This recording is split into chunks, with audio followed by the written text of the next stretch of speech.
আলহামদুলিল্লাহ দেখেন আসলে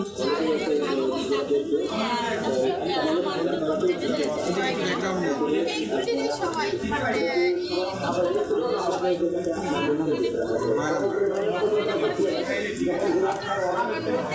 অনেক ভিড় হয় আর আপনার ভাই সারাদিন সকালে 8টা